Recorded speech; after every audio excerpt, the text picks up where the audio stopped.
Hello and welcome back to Pasture Podcast. And on this episode, it is going to be me and one other person this is their first entrance on a podcast episode. This is Brenden Smith. He is the creator of the Pasture, the original Kick Chat the Pasture. That's right. Yeah. And so we'll get right to the point because we are kind of limited for time. Brenden, what are we chatting about today? Well, today, I have done a lot of traveling in my days. My parents just take me everywhere, so I just kind of wanted to talk about travel, like the different transportation types, weigh the pros and cons and stuff like that. The major thing that I wanted to talk about here is flying versus driving. Usually, if it's better for a long distance or what the circumstances would be for a certain occasion. So I personally would endorse driving. I think driving is an experience. You are, obviously, this is a time frame thing. If you have a spring break trip, you're probably going to want to fly. You have a very limited time frame, and if you want to be able to spend a decent amount of time there, you're going to want to fly to where you're going. Yeah, I will say that for driving, because I've done a lot of flying over driving, but driving is better if you're going on a really long road trip with your friends and stuff. Exactly. So that is such a bonding experience that I would say. It's just so many memories in seeing that. Also, if you're going scenery is beautiful for driving. Yeah, and I think driving when you have a longer time frame, if you have summer, and you're setting aside a 2-week period to do whatever you want to do, driving allows you to stop along the way. If you're driving, because I've done this drive a couple times, from Michigan, where we live, to Florida, where my grandparents live, and we would stop along the way, and we'd stop in all these cool places, and it made for Florida wasn't the only trip we took, Yeah, the journey is definitely better on driving. Yeah. Airplanes, oh man, because if you're going because when I went to London, and I mean you can't drive to London from where we are, but that is a 12-hour.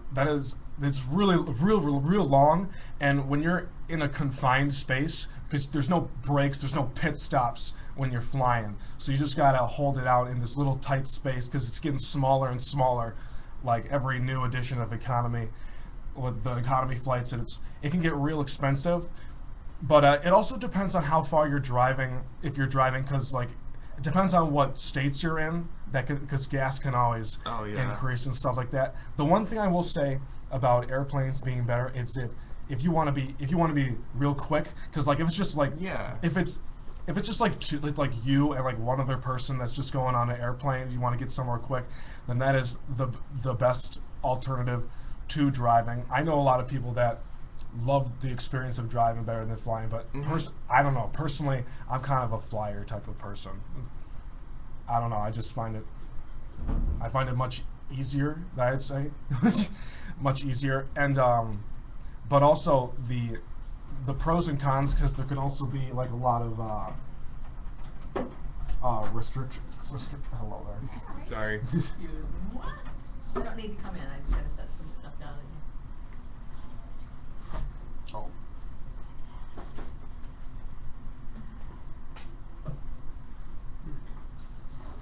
Did you want to cut this part out?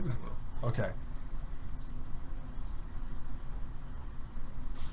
What are you working on? Just recording some stuff for like a podcast. Oh, Yeah. can I interrupt? Oh, It's you're okay. fine. You're fine. So, regular podcast you guys do? Yeah, something some of our friends have been starting up. Cool. And the theme is, or the? This week we're talking about traveling Okay. and planes versus cars and everything. Okay.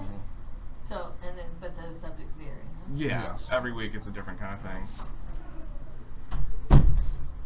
Well, after that brief That was issue, very I interesting. might keep that in. That just was kind of because funny. It's funny. I might edit it out. We'll have to see. Okay. Now let's move on to have you ever had any bad experiences with flying? Have you ever had any delays or something like that? My grandparents are very big donators to Michigan State University, and 2 years ago, Michigan State football team, I don't know, how many of you know sports who listen to this, went to the Rose Bowl, which is a very prestigious game in Pasadena, California. And for Christmas, my grandparents are very well off. My grandfather owned an auto company in a small town. Everyone bought cars from him. And so they have the cha-ching. Okay. And for Christmas, they said, we're going to take, like, the entire family, and we're going to go to the Rose Bowl game. And we were all like, oh my God, that's awesome. Mm-hmm. So we're at the airport, ready to leave, and, like, we're waiting for them to call us to the gate, because, like, it's time. Like, we should be on the plane right now. And nothing. And we're like, okay, there's no plane. Like, you know how you can see the plane pull up and, like, lock in and everything? There's no plane. And we're like, why is there no plane? Like, what's happening? And they were like, oh, we're experiencing, like, some delays. It's okay. It won't be that long. And then, like, we're all just waiting. We're like, okay. Like, another hour passes, and we're like, okay, where's the plane? They're like, well, I mean, we don't really know right now, but, like, we'll find out. And then, like, another hour passes, and then, like, another hour passes. I think we ended up having a 4-hour delay. Oh my God. Just sitting there. And so many people went on the Wi-Fi that the Wi-Fi was, like, spotty I've constantly. had that sucks. And I just remember, because it was after Christmas, and for Christmas for my parents, I had gotten a PS Vita. And I remember watching, so with how a PS Vita works, it could load certain parts of a video, but, like, that's all you could watch. And I remember watching, like, the same, like, 11-minute part of Markiplier Five Nights at Freddy's video over and over again. Gotta go. And still finding it funny, but that was a rough time. Yeah. I've done way too much flying. Every year I usually go to Florida to visit, like, my grandparents that just decided to go down there, snowbirds. So I was probably 6 or something like that. We were doing the usual go down to Florida. And we got onto the plane. It was like, there was lots of snow. It was real bad, normal Michigan weather, not the greatest time to fly. So we got on the plane. We were successful with doing that. But then they had to defrost the plane. And then, so they defrosted the plane like normal. So we're about to go. And then they realize, oh, this plane has no fuel. So we have to go. God. We have to refuel the plane. I was like, great. So that took forever. And then they were like, it's real cold out. We got to defrost again. And so they had to defrost again. This entire time took 8 hours. See, we took off 8 hours later. Were you on the plane? We were on the plane. Do you think that's worse? I would rather be not on the plane. I agree. Because you can actually move around. You can do things. We just had to wait it out, and then we did that. That was absolutely terrible. Yeah. So I have a memorable driving experience directly related to you, my good sir. Last summer, my family was like, we're gonna go to Cedar Point, which, for those of you who aren't familiar with, like, where we are, that's like an hour-and-a-half drive. Yeah, it's not that far. It's not a really bad drive.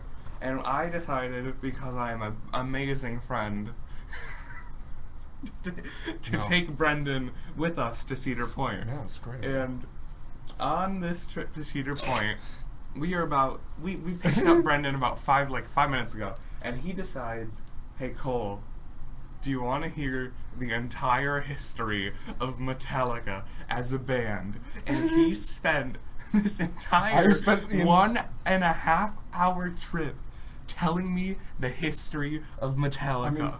Literally the entire trip. I just literally said everything from day one to the beginning. But that is another reason why driving is so much fun, especially with your friends that just have no idea what you're saying.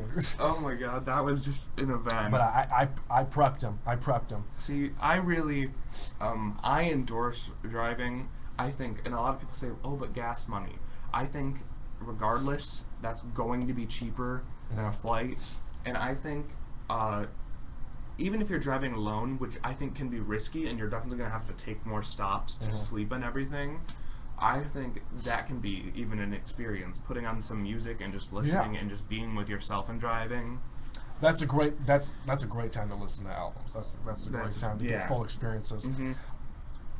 But the one thing about driving, if you're going to be driving with like all your friends, like a big group, just a big group of your friends, you got to make sure the person who's driving is actually good, because if he's like focusing on all these conversations, you got to keep your eyes open when you're doing that. You gotta be smart about it. You got to be smart about it. But it's such a fun experience. It's a fun experience. Oh my god. And I definitely think flying has its times. Like, I'm not, don't fly. Obviously, you're in the United States. Yeah. If you want to go, like, across any of the oceans, you have to fly to places. You can also take whatever in your car. There's restrictions on what you can take in your luggage and stuff has gotten so strict that I just question every day, why am I doing this? I literally can't take anything. Also, the way that seats, if you're going on like a real long flight, you're going to be getting on a big plane. And the way, I think this company is Airbus or something like that, they have the brilliant idea,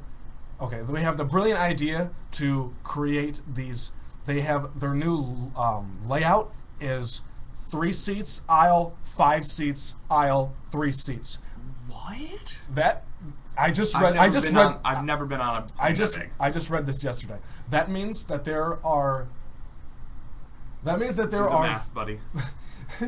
That means there's 11 seats in each row. So that means that there's so many people in the middle that it is so uncomfortable. Oh God, yeah. That's what I'm thinking about. They think, this is the brilliant economy, and it's like, no, this is terrible. Oh wait, I think we got to wrap this up. But one thing I want to say, I just want to ask you. Space travel. Would you go currently with today's technology? Would you go in a shuttle? Oh my God, yeah. I would go to the moon. 100%. I would go.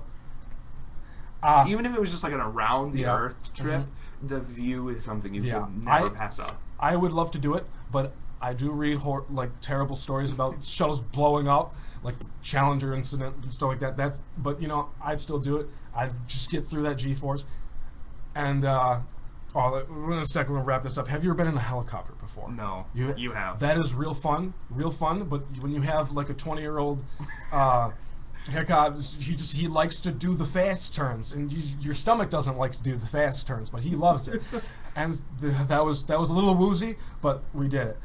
Have you ever been on a cruise ship? No. Okay, well, that's fun. We gotta wrap That's this fun. up. That's fun. Travel is good. You do it. Explore the world. Know your surroundings. Go explore. Godspeed.